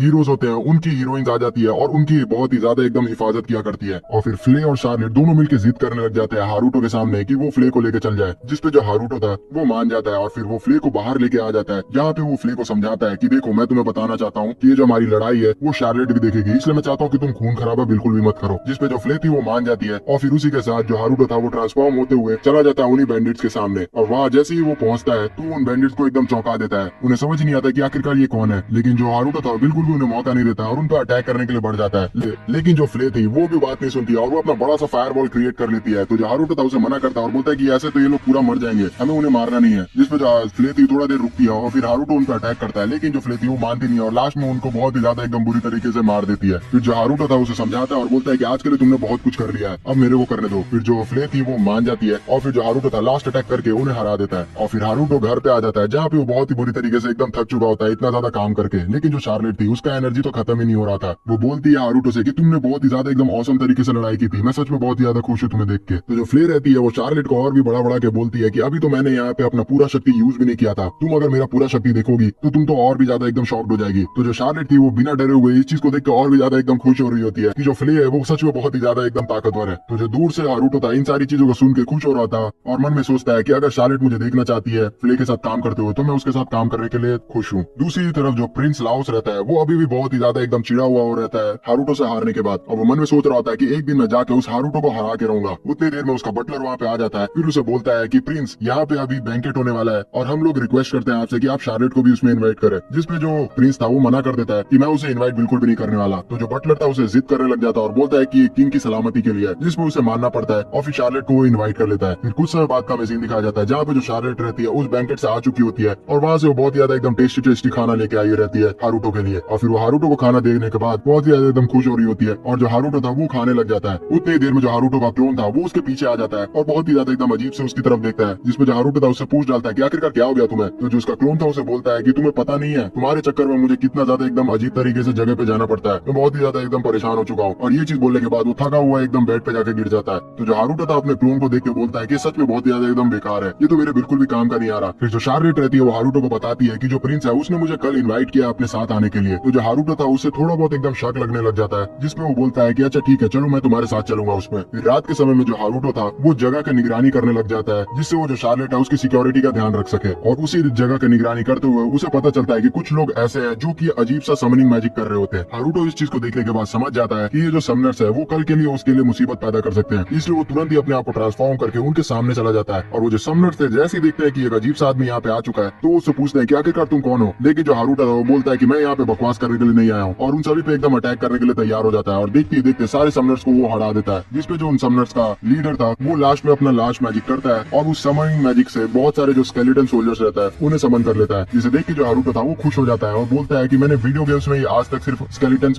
के जो सोल्जर्स हैं उन्हें देखा है, सामने से तो ये लोग सच में बहुत ज्यादा एकदम ओपी लगते हैं। और फिर हारूटो उन सभी को एकदम हराना शुरू कर देता है। लेकिन वो जो स्केलेटन्स मॉन्स्टर थे वो हारने के बाद भी दोबारा से अपने आप को ठीक कर ले रहे थे, जिसकी वजह से जो हारूटो था वो एकदम बहुत ही ज्यादा इरिटेट होने लग जाता है और एक जगह जाके वो फंस जाता है अपना बैरियर मैजिक लगा के। लेकिन फिर हारूटो कुछ नोटिस करता है कि ये जितने भी स्केलेटन सोल्जर्स हैं उनके हार्ट में कुछ एक अजीब सी लाइट जल रही है। और फिर थोड़ी देर बाद जो स्केलेटन्स रहते हैं वो अजीब सा एकदम उनके ऊपर असर होने लग जाता है और वो हारूटो को छोड़ के उन्हीं समनर्स के ऊपर अटैक करने लग जाता है। जिसे देख के जो उनका लीडर रहता है वो इरिटेट हो जाता है और फिर एक बड़ा सा जो गोलेम रहता है वहाँ पे एकदम समन कर देता है। और वो जो गोलम था देखते देखते सारे जो स्केलेटन सोल्जर्स थे उन सभी को चकनाचूर कर देता है। गोलम को देखने के बाद जो हारूटो था वो और भी ज्यादा एकदम एक्साइटेड हो जाता है और वो खुश होते हुए देख रहा होता है कि ये तो गोलम सच में बहुत ही ज्यादा एकदम ताकतवर है। और फिर वो जो गोलम था वो हारूटो के ऊपर अटैक करने लग जाता है और हारूटो भी उससे लड़ने लग जाता है। कुछ देर बाद जो गोलम रहता है वो भारी पड़ने लग जाता है हारूटो के ऊपर। तो जो हारूटो था वो बोलता है कि लगता है मैंने अपना डिफेंस कुछ ज्यादा ही कमजोर कर लिया है। और फिर हारूटो अपना जो बैरियर मैजिक था उसको यूज करते हुए एक तेजी से जो पत्थर रहता है उस गोलम के सीने पे गाड़ देता है, जिसकी वजह से जो गोलम था उसके ऊपर जो भी मैजिक हुआ था वो ओवरराइट हो जाता है और वो गोलम हारूटो की बात मानने लग जाता है और इन सारे समनर्स के ऊपर अटैक करने लग जाता है। जिसे देख के जो उनका लीडर था वो एकदम शॉक्ड हो जाता है कि आखिरकार ऐसे कैसे हो गया। तो जो हारूटो था उससे माफी मांगता है और बोलता है कि ये शायद से मेरी मैजिक के कारण हुआ है। तो वो जो समनर था वो समझ ही नहीं पाता है कि आखिरकार इतना खतरनाक मैजिक को यहाँ पे ओवरराइड कैसे कर दिया हारूटो ने। फिर इसी तरीके से जो स्केलेटन्स और गोलम थे मिल के सारे समनर्स को एकदम कैद कर लेते हैं। और फिर उनके लीडर को कैद करने के बाद जो हारूटो था सवाल पूछने लगता है कि आखिरकार तुम ऐसा क्यों कर रहे थे, मुझे बताओ। लेकिन वो जो उसका लीडर था वो मानता ही नहीं और कुछ बोलने के लिए तैयार ही नहीं होता है। तो जो हारूटो था वो सोचता है कि ठीक है अब चलो मुझे ये करना ही होगा। और फिर वो अपने सारे स्केलेटन सोल्जर्स को बोल देता है कि ये गड्ढा करो और जितने भी समनर्स है उनको उस गड्ढे में फेंक दो और ऊपर से उनके ऊपर मट्टी डाल दो। और वो सारे लोग ऐसे ही करते हैं और फिर ये जैसे ही वो लोग करने ही वाले होते हैं कि सारे जो समनर्स थे वो एकदम रोने लग जाते हैं और अपने लीडर को बोलने लगते हैं कि उन्हें बचाए। जिसमें जो उनका लीडर था वो मजबूरी में बोलता है कि ठीक है, हमें मत गाड़ो, मैं तुम्हें सारी बात बताता हूँ। असल में हमें क्वीन ने भेजा है, क्वीन चाहती है कि हम लोग शार्लेट को मार दे। तो जो हारूटो था वो समझ नहीं पाता है कि आखिरकार क्वीन शार्लेट को क्यों मारना चाहती है। तो वो बताता है कि हमने पिछली बार भी ट्राई किया था शार्लेट को मारने का, लेकिन पता नहीं क्यों वो बार बार बच जा रही है। इसी कारणवश हम इस बार उसे ट्राई कर रहे थे मारने का। बात ऐसी है कि जो शार्लेट है उसका मैजिक बहुत ही ज्यादा स्ट्रॉन्ग है और फ्यूचर में जाके वो क्वीन को टक्कर दे सकती है और जिसकी वजह से जो किंगडम है वो दो भागों में बांट जाएगा, जो कि ये क्वीन जो थी वो नहीं चाहती है। इसी कारणवश हम लोग शार्लेट को यहीं पे खत्म करने के लिए आए हैं। तो जो हारूटो था इस चीज को सुन के बहुत ही ज्यादा एकदम गुस्सा हो जाता है कि ये जो क्वीन है उसने बचपन में मुझे अबेंडन कर दिया था। ये जो क्वीन है वो सच में बहुत ही ज्यादा एकदम मतलबी है, वो अपना मतलब के लिए कुछ भी कर सकती है। और हारूटो को इतना ज्यादा गुस्सा देखते हुए जो उसका गोलेम था वो भी एकदम ओवर कंट्रोल हो जाता है और उसको बहुत ही ज्यादा एकदम पटक पटक के मारना शुरू कर देता है। फिर जो हारूटो था वो अपने आप को कंट्रोल करता है और फिर उसके बाद बोलता है कि लेकिन अब कुछ भी नहीं हो सकता, यहाँ पे कोई भी अगर मेरे फैमिली पे नजर डालेगा तो मैं उसे खत्म कर दूंगा, चाहे वो मुझे पैदा करने वाली खुद की मेरी माँ ही हो। फिर हमें सुबह का सीन दिखाया जाता है जहाँ पे फाइनली लाओस के बुलाने पे ये सारे लोग जा रहे होते हैं उसके साथ, जिसपे जो लाओस की बहन रहती है वो लाओस को बोलती है कि अब आप तो चिढ़ना बंद कर सकते हैं, वैसे भी जो हारूटो था वो आपको कब का हरा चुका है। जिसमें जो लाओस था और भी ज्यादा चिढ़ जाता है और फिर वो बोलता है कि मुझे तो शक है कि तुम कोई नॉर्मल इंसान नहीं हो, तुम कहीं डीमन किंग तो नहीं हो। जिसमें जो उसकी बहन थी वो उसे शांत करवाती है और बोलती है कि तुम पागल हो, जैसी बात बिल्कुल भी मत करो। फिर इसी तरीके से कुछ देर बाद ये सारे लोग डेस्टिनेशन पे पहुंच जाते हैं और वहाँ पे पहुंचने के बाद जो शार्लेट थी वो बहुत ज्यादा एकदम खुश होते हुए घूमने लग जाती है। लेकिन जो हारूटो था वो अपने डैड के पास चला जाता है और उनसे बोलता है कि मुझे आपसे कुछ पूछना है। जिसपे जो उसके डैड थे वो समझ जाते हैं कि हारूटो कुछ सीरियस बात लेके आया, तभी वो उनसे बात करना चाहता है। फिर हारूटो उनसे बोलता है कि आपको पता है कि जो क्वीन है वो आखिरकार शार्लेट को मारना चाहती है। तो जो उसके डैड थे वो बोलते हैं कि अच्छा, तो तुम्हें पता चल गया, मुझे लगा नहीं था कि तुम्हें इतना जल्दी इसके बारे में पता चल जाएगा। सच बताओ तो कल रात में मुझे ब्लैक नाइट का एक लेटर मिला जिसको मैंने फॉलो किया, तो फिर मैं क्वीन नाइट के जो भेजे हुए लोग थे उनके पास पहुंच गया और वहाँ पे मैंने देखा कि क्वीन नाइट बहुत ही ज्यादा एकदम साजिश कर रही है शार्लेट को हराने के लिए। मुझे तो लगा था कि मैं सिर्फ उनका दुश्मन हूँ, लेकिन मुझे ये नहीं लगा था कि वो शार्लेट को भी खत्म करना चाहेगी। तो जो हारूटो था वो अपने डैड को बोलता है कि मैं तो बस इतना ही सोचता हूँ कि वो क्वीन खत्म हो जाए। तो जो उसके डैड थे वो बोलते हैं कि तुम बेवकूफ तो नहीं हो गए हो, बिना क्वीन के जो पूरा जगह है वो बहुत ही ज्यादा बर्बाद हो जाएगा। तो हारूटो उनसे पूछ डालता है कि ऐसा क्यों है। तो फिर उसके डैड बताते हैं कि काफी समय पहले यहाँ के जो किंग थे वो बहुत ही ज्यादा एकदम कमजोर हो गए थे, फिर उन्हें क्वीन मिली जो कि बहुत ही तेज एकदम मैजिशियन थी और वो बहुत ही ज्यादा एकदम ताकतवर थी। इसी कारण से जो भी राजा के पीछे साजिश रचते थे उनका थ्रोन हड़पने के लिए वो भी कुछ नहीं कर पा रहे थे। तो हारूटो इस चीज को सुनने के बाद समझ जाता है कि अगर क्वीन यहाँ पे मारी गई तो फिर पूरे किंगडम में सिविल वॉर शुरू हो जाएगी। तभी जो हारूटो के डैड रहते हैं वो बोलते हैं कि तुम्हारे जन्म होने के 2 साल पहले जो यहाँ के किंग थे उन्होंने एक ऐसी सेना बनाई थी जो कि डीमन किंग से लड़ सकती थी और फिर उन्होंने लड़ाई का आगाज कर दिया था, जिसमें जो लड़ाई थी उसमें एक बहुत ही ज्यादा एकदम अलग लेवल की खिलाड़ी निकली जो कि उस डीमन किंग को बहुत ही इजीली हरा दी। और फिर आगे चल के जो किंग था उसने ओनर से ही शादी कर ली और सारे जो लोग थे इस चीज को देख के बहुत ही ज्यादा एकदम खुश थे। फिर आगे चल के वही जो क्वीन थी वो बहुत ही ज्यादा एकदम ताकतवर हो गई और पूरे थ्रोन पे कब्जा कर ली। हारूटो इस सब चीज को सुनने के बाद मन में सोचता है कि मुझे लगा नहीं था कि ये जो क्वीन है वो इतनी ज्यादा एकदम इन्फ्लुएंशियल होगी लोगों के बीच में, मुझे थोड़ा बहुत और भी रिसर्च कर लेना चाहिए। फिर उसके डैड उसे बोलते हैं कि यहाँ पे कोई ना कोई लोगों को किंग को रिप्लेस करना पड़ेगा तभी जाके काम होगा। तो जो हारूटो रहता है वो अपने डैड को बोलता है कि आप क्यों नहीं बन जाते। तो उसके डैड बोलते हैं कि मुझे पॉलिटिक्स का उतना ज्यादा समझ नहीं है इसलिए मैं नहीं बन सकता, लेकिन हाँ आगे चल के एक ऐसी लड़की जो है वो बहुत ही ज्यादा एकदम काबिल बनेगी और जाके इस क्वीन को डिथ्रोन कर देगी और वो लेकिन अभी बहुत ही ज्यादा एकदम छोटी है। इस चीज को सुन के हारूटो समझ जाता है कि उसके डैड उसकी बहन की बात कर रहा है। उसके डैड बताते हैं कि वो जो लड़की है वो अभी तक अपनी पावर को रियलाइज ही नहीं कर पाई है कि वो इजीली उस क्वीन को बहुत ही इजीली हरा सकती है। फिर उसके डैड बोलते हैं हारूटो को कि मैं तुमसे कुछ चाहता हूँ, क्या तुम मेरी बात मानोगे। तो जो हारूटो था वो समझ जाता है और खड़े होते हुए बोलता है कि आप बिल्कुल भी चिंता मत करें, मैं शार्लेट की जान की हिफाजत करूंगा जब तक वो बड़ी नहीं हो जाती और फिर उसके बाद इस दुनिया में बहुत ही इजीली जिंदगी बिताऊंगा। फिर जो फ्लेदी कुछ देर बाद हारूटो को ये सारी बात सुनने के बाद बोलती है कि आप कहे तो मैं जाके उस क्वीन को तुरंत ही मार के आपके हाथों के सामने रख दो। तो जो हारूटो रहता है वो बोलता है कि नहीं, ये तुम बिल्कुल भी नहीं करोगे क्योंकि ये मेरे और क्वीन के बीच का निजी मामला है। तो जो फ्लेदी इस चीज को सुनकर खुश हो जाती है और बोलती है कि ये हुई ना बात। फिर हारूटो बोलता है कि अब लगता है समय आ चुका है बेटे और माँ के मिलने का, और वो भी इतने समय बाद। दूसरी तरफ हमें क्वीन का सीन दिखाया जाता है जो कि अपने जितने भी सोल्जर्स थे उन्हें बहुत ही ज्यादा डांट रही होती है क्योंकि उसे भी ये चीज पच ही नहीं रहा होता है कि इतना बार ट्राई करने के बावजूद वो छोटी सी बच्ची इन लोग से मर नहीं रही है। तो जो उसके सोल्जर्स थे उसे बताते हैं कि पता नहीं क्यों जब भी हम लोग उस बच्ची को मारने की कोशिश करते हैं तो अचानक से बीच में एक ब्लैक नाइट आ जाता है और उसे बचा लेता है, और उसने तो हमें धमकी भी दी है कि आइंदा अगर हमने अटैक करने की कोशिश की उस बच्ची पे तो वो हमें खत्म कर देगा। तो जो क्वीन रहती है ब्लैक नाइट का नाम सुनने के बाद थोड़ी एकदम खुश हो जाती है और बोलती है कि लगता लगता है कि इस पूरे जगह में कोई ना कोई ताकतवर इंसान आ चुका है। चलो मैं देखती हूँ आखिरकार उसे मैं कैसे खत्म कर सकती हूँ। मैं उसे भी उसी तरीके से खत्म कर दूंगी जिस तरीके से मैंने डीमन लॉर्ड को मारा था, और तुम देखते रह जाओगे। ये सारी चीजें रानी बोल ही रही होती है कि उतने ही देर में पीछे से जो हारूटो रहता है वो यहाँ प्रकट हो जाता है और बोलता है कि अच्छा तो तुम यही चाहती हो, तो फिर ठीक है, हम लोग एक दूसरे से लड़ाई करते हैं। और वो इस समय ब्लैक नाइट के रूप में रहता है। और इतना ही बोलने पे जो क्वीन रहती है वो उसे बोलती है कि तुम आखिरकार अंदर कैसे आ गए। और हारूटो अपने बैरियर मैजिक का यूज करने के बाद उन सारे जितने भी अगल बगल के सोल्जर्स थे उन सभी को बेहोश कर देता है। क्वीन को ये सारी चीजें समझ ही नहीं आ रही होती है कि आखिरकार यहाँ पे हारूटो ने क्या किया, लेकिन फिर भी वो लास्ट में तैयार हो जाती है हारूटो से लड़ने के लिए और बोलती है कि मैं तुम्हें ऐसे ही मसल के रख दूंगी। और फिर वो बहुत ही ज्यादा अलग अलग तरीके का जादू करना शुरू कर देती है हारूटो के ऊपर। हारूटो इस चीज को देख के थोड़ा शॉक्ड होता है कि जो क्वीन है वो एक साथ तीन सर्कल्स को यूज कर रही है। ये सच में बहुत ही ज्यादा एकदम अच्छी बात है। और फिर जो क्वीन थी वो बहुत ही ज्यादा जोरदार अटैक हारूटो के ऊपर करने लग जाती है, जिससे जो हारूटो था वो बहुत ही इजीली बच रहा होता है। लेकिन जो क्वीन थी उन्हें ऐसा लग रहा होता है कि हारूटो को वो बहुत ही कड़ी टक्कर दे रही है। लेकिन फिर फाइनली ये सारा एकदम मजाक मस्ती खत्म होने के बाद हारूटो सीरियस हो जाता है और बोलता है कि अब मैं इसे मजा चखाऊंगा, और बहुत ही जोरदार तरीके से अपनी तरफ से अटैक करना शुरू कर देता है क्वीन के ऊपर। जो क्वीन रहती है सारा अटैक अपने ऊपर ले रही होती है और किसी तरीके से मुश्किल से अपने आप को ब्लॉक कर रही होती है। हारूटो की इतनी ज्यादा शक्ति देखने के बाद जो क्वीन रहती है वो तो एकदम शॉक्ड हो रही होती है और उन्हें लग रहा होता है कि अगर ज्यादा देर तक वो हारूटो की जो एनर्जी है उसे लेती रही तो फिर उसके बाद उनका जो मारा लेवल है वो पूरी तरीके से गिर जाएगा। ये तो सच में डीमन लॉर्ड से भी ज्यादा ताकतवर है। और ऐसा ही होता है, थोड़ी देर बाद हारूटो लगातार एकदम अटैक करते रह जाता है, जिसकी वजह से जो क्वीन रहती है उनका पूरा जो माना लेवल रहता है वो गिर जाता है। इसलिए फिर उसके बाद उन्हें तलवारबाजी करने पे उतरना पड़ता है और वो अपना तलवार लेते हुए हारूटो के साथ तलवारबाजी करने लगती है। लेकिन जो क्वीन रहती है वो तलवारबाजी में बहुत ही ज्यादा एकदम अच्छी होती है, जिसकी वजह से जो हारूटो था थोड़ा बहुत एकदम स्ट्रगल कर रहा होता है और क्वीन उसे एकदम जमीन पे पटक देती है। और फिर उसके बाद खुश होते हुए बोलती है कि इस पूरे दुनिया में मुझसे बड़ा कोई तलवारबाज नहीं है, तो तुम मुझसे क्या जीतोगे। तो जो हारूटो था वो बोलता है कि मुझे सच में बहुत ही ज्यादा खुशी हुई कि यहाँ पे अभी मैं बहुत ही ज्यादा ताकतवर तलवारबाज से लड़ रहा हूँ। और ये चीज बोलने की देरी थी कि जो हारूटो था वो अपनी असली शक्ति दिखाता है और जोर से एकदम पटक देता है रानी को दूसरी तरफ। तो जो हारूटो था तुरंत ही अपना मैजिक का यूज करते हुए एक जो स्लेव कॉलर था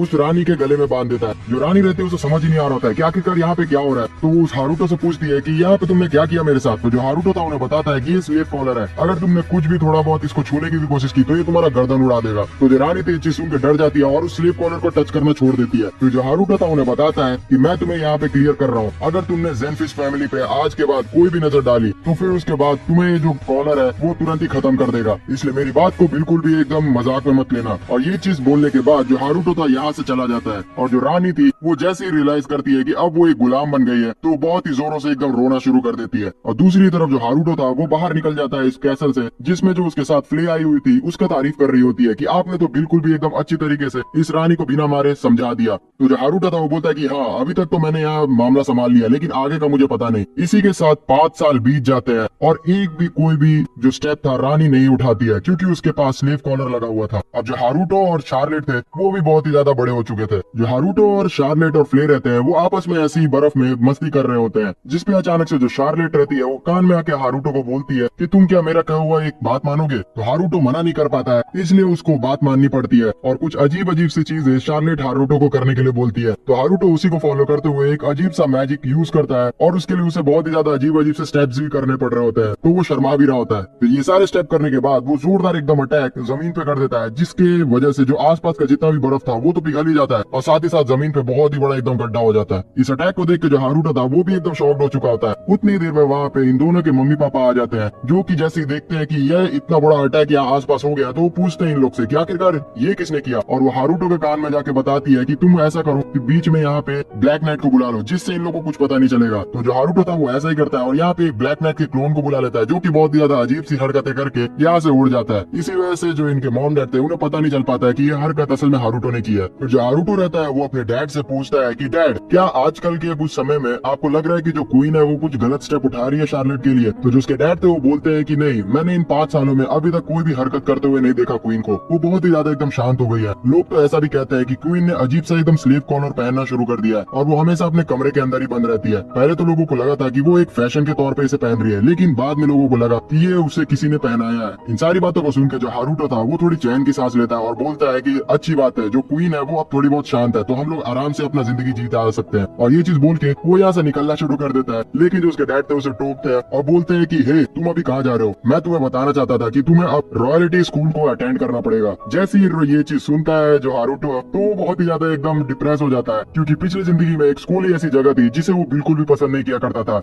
इसलिए वो इस जिंदगी में स्कूल को पूरी तरीके से अवॉइड कर रहा था, लेकिन अब ना चाहते हुए भी उसे स्कूल अटेंड करना पड़ रहा होता है। थोड़ी देर बाद का हमें सीन दिखाया जाता है जहाँ पे जो हारुतो रहता है वो अपने डैड को बोल रहा होता है कि वो स्कूल नहीं जाना चाहता। तो जो उसके डैड थे वो बोलते हैं कि आखिरकार ऐसा क्यों है, मैं तुम्हें नोटिस कर रहा हूँ कि बचपन में मैं जब तुम्हें प्रोविजनल स्कूल में भी भेजना चाहता था तो तुम हमेशा मना कर दिया करते थे। ऐसा आखिरकार वजह क्या है? क्योंकि इस बार तुम बिल्कुल भी मना नहीं कर सकते, क्योंकि ये जो रिकमेंडेशन है वो डायरेक्टली किंग से आया है। जो किंग है वो तुमसे इंप्रेस हो चुके हैं। मेरे हिसाब से जो प्रिंसेस थी उन्होंने तुम्हारा जो शक्ति देखा था उसी वजह से उन्होंने किंग को तुम्हारे बारे में बताया होगा, और मैं इस लेटर को बिल्कुल भी इग्नोर नहीं कर सकता, तो तुम्हें वहाँ स्कूल में जाना ही पड़ेगा। तो हारुतो जैसे ही सुनता है कि जो प्रिंसेस है उन्होंने उसे यहाँ पे रिकमेंड किया है तो वो थोड़ा शक करने लगता है कि आखिरकार यहाँ पे प्रिंसेस का पीछे का मकसद क्या है। तो जो उसका डैड रहता है वो बोलता है कि वहाँ पे लाओस भी आएगा। मुझे ऐसा लगता है कि जो क्वीन है उन्होंने भी कुछ न कुछ प्लानिंग करके उन दोनों को यहाँ तुम्हारे खिलाफ भड़काया होगा, लेकिन मैं चाहता हूँ कि तुम ये स्कूल अटेंड करो, क्योंकि तुम्हें यहाँ पे बहुत सारी अच्छी अच्छी चीजें और एक्सपीरियंस गैदर करने का मौका मिलेगा। पता नहीं इनके दिमाग में क्या चल रहा है, या इनको पता भी है कि कोई ना कोई साजिश अगर यहाँ रची जा रही है उनके बेटे के खिलाफ, फिर भी उसे भेजना चाह रहे हैं स्कूल में। तो जो हारुतो का डैड रहता है उससे माफी मांगते हैं कि वो इतना ज्यादा एकदम सेल्फिश बन के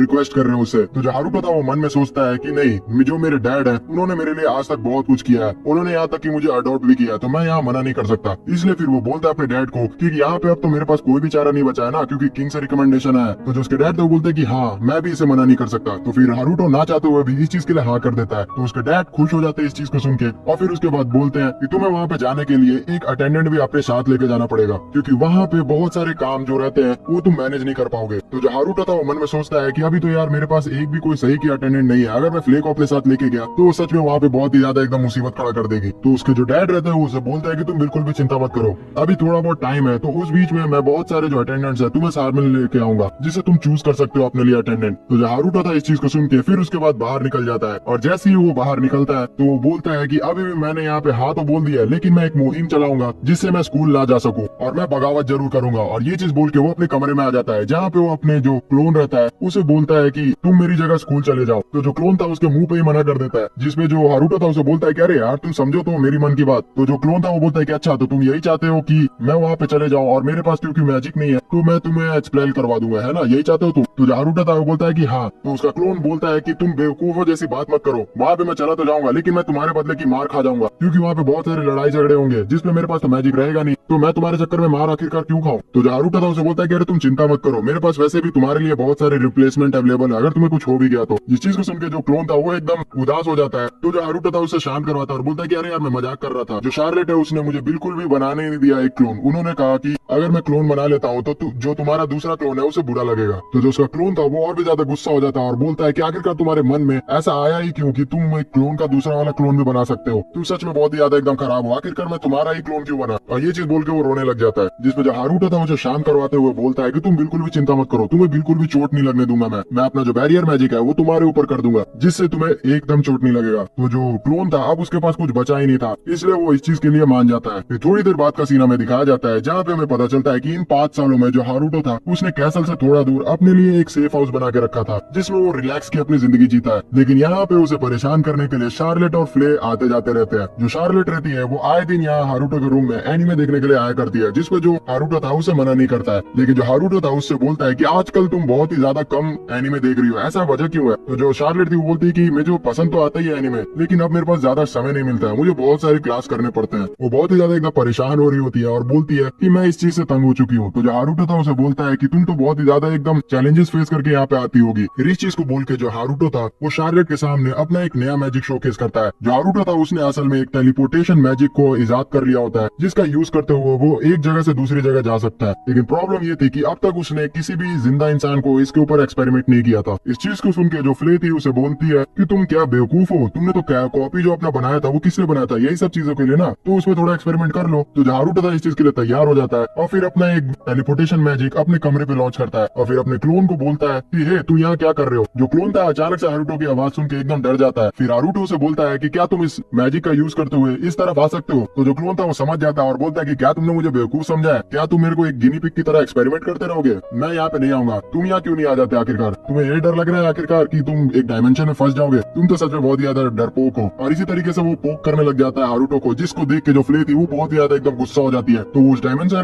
उस डायमेंशन का यूज करते हुए सीधा अंदर घुस जाती है और उस क्लोन को पकड़ के हारुतो की तरफ फेंक देती है। और फिर वापस आने के बाद वो बहुत ही ज्यादा एकदम गुस्सा से देख रही होती है उसकी तरफ, लेकिन जो शार्लेट थी वो उस क्लोन से बहुत ही प्यार से बात करती है, जिसे देख के वो क्लोन थोड़ा खुश होता है। अपने एक्सपेरिमेंट को इस तरीके से सक्सेसफुल होते हुए देख के जो हारुतो था वो थोड़ा खुश हो जाता है और फिर उसके बाद उस मैजिक का यूज करते हुए वो अपने इस घर पे एक गेट बना देता है, जिससे ये लोग डायरेक्ट अपने कैसल से इस घर पे आ सकते हैं। इन सारी चीजों को करने के बाद अचानक से हारुतो को याद आता है कि अरे यार मुझे तो अपना एक अटेंडेंट खोजना था। इस चीज को याद करने के बाद जो हारुतो रहता है थोड़ा एकदम बेचैन हो जाता है और वो तेजी से खड़ा हो जाता है, लेकिन हारुतो के मुंह से अटेंडेंट का नाम सुनने के बाद जो फ्ले थी वो चौकन्नी हो जाती है, लेकिन हारुतो उसे बताता नहीं है क्योंकि वो चाहता नहीं था कि अटेंडेंट के बारे में फ्ले को पता चले। फिर जो हारुतो था तेजी से इन सभी को एकदम ऐसे ही टाल के बाहर निकल जाता है और सोचने लगता है कि आखिरकार वो अपना अटेंडेंट कैसे खोजे। इसी तरीके से घूमते घूमते हारुतो एक जगह पहुंच जाता है जहाँ पे उसे बहुत सारे बोन आर्मी मिलते हैं और असल में उन सभी ने पूरा का पूरा एक छोटा सा शहर बसा लिया था इस जगह पे। फिर हारुतो को याद आता है कि अच्छा हाँ ये तो सारे वही लोग हैं जिसे उस समय उसने समनिंग मैजिक से अपने ऊपर टेम कर लिया था, और क्योंकि ये लोग बहुत ज्यादा शांत है इसलिए हारुतो ने इजाजत दे दी थी इन्हें कैसल के बगल में रहने की। मुझे लगा नहीं था कि सच में ये लोग इतने ज्यादा एकदम प्रोग्रेस हो जाएंगे और इन्होंने तो बहुत ही ज्यादा एकदम अच्छा जगह बसा लिया है। उतनी देर में उस पूरे जगह का जो सरदार रहता है वो हारुतो के सामने आ जाता है और अपना इंट्रोडक्शन देते हुए बोलता है कि आपको देख के मुझे सच में बहुत ही ज्यादा एकदम अच्छा लगा, आप यहाँ पे आए। लेकिन हारुतो का तुरंत ही ध्यान चला जाता है इस शहर के बहुत सारे मॉन्स्टर्स के ऊपर और वो पूछता है इससे कि आखिरकार यहाँ पे मॉन्स्टर्स क्या कर रहे हैं। तो वो आदमी बताता है कि असल में ये जो मॉन्स्टर्स है इनके पास रहने के लिए कोई जगह नहीं है और क्योंकि ये लोग बहुत ही ज्यादा शांत है और मेरी बात सुनते थे इसलिए हमने इन्हें यहाँ पे रहने की इजाजत दे दी है। फिर धीरे धीरे करके वो जो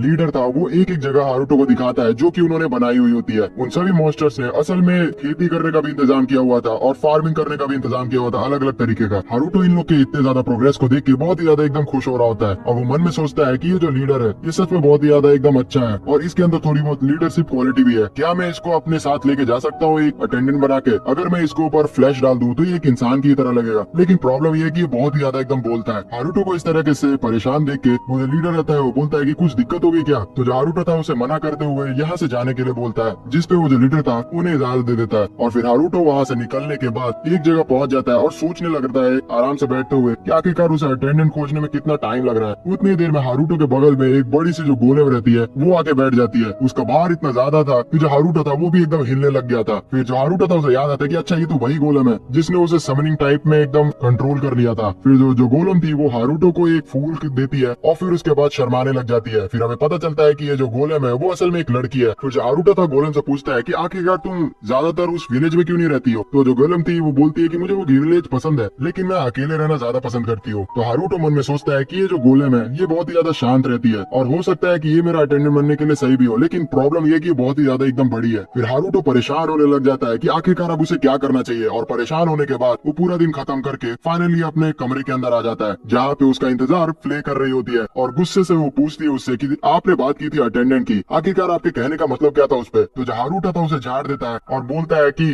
तुम्हारा इससे कोई भी लेना देना नहीं है, जिससे जो फ्ले थी उसका दिल टूट जाता है। इसकी वजह ये थी कि जो हारुतो था उसके डैड ने उसे मना किया था कि फ्ले को वो लेके जाए अपने स्कूल में, क्योंकि जो फ्ले है वो बहुत ही ज्यादा एकदम ताकतवर डीमन है और कुछ न कुछ उसने बखेड़ा अगर खड़ा कर दिया तो उसे लपेटना बहुत ही ज्यादा मुश्किल हो जाएगा। लेकिन मेरे हिसाब से तो ये लगता है कि जो उसके डैड थे वो जल रहे हैं कि इतनी ज्यादा हॉट चिक हारुतो के साथ चली गई तो उसके जो दोस्त है उनको जलन हो जाएगी। फिर अगला दिन बीत जाता है जहाँ पे हम लोग शार्लेट को हारुतो के पास आके देखते हैं, जिसमें जो शार्लेट थी हारुतो के हीरो नेम के लिए अलग अलग नाम सजेस्ट कर रही थी। उसमें से एक नाम अपने लॉर्ड शिवा का भी होता है जिसका मीनिंग ये लोग बताते हैं लॉर्ड ऑफ डिस्ट्रक्शन, और ये जो नाम है वो असल में मैंने इंटरनेट से ढूंढा है। तो जो हारुतो था वो मन में सोचता है कि आखिरकार मैंने अपनी बहन को एनीमे दिखा दिखा के कैसे एकदम फैंटेसी वर्ल्ड का बना दिया। फिर सीन शिफ्ट हो जाता है और हम लोग देखते हैं कि जो फ्ले और शार्लेट रहते हैं वो लोग उसी विलेज में पहुंच जाते हैं जिसको बोन लोग ने कंट्रोल करके रखा था। वहाँ पहुंचने के बाद जो शार्लेट थी उसके लीडर से मिलती है, जो कि लीडर था वो पहचान लेता है शार्लेट को और बोलता है कि जो हमारे लॉर्ड हारुतो है वो आपके बारे में बहुत बार बताते हैं, हमें सच में आपसे मिलकर बहुत ही ज्यादा खुशी हुई। तो जो शार्लेट थी वो इतना ज्यादा प्रोग्रेस देख के बहुत ही ज्यादा एकदम खुश हो रही होती है और बोलती है कि हारुतो सच में कमाल का है, उन्होंने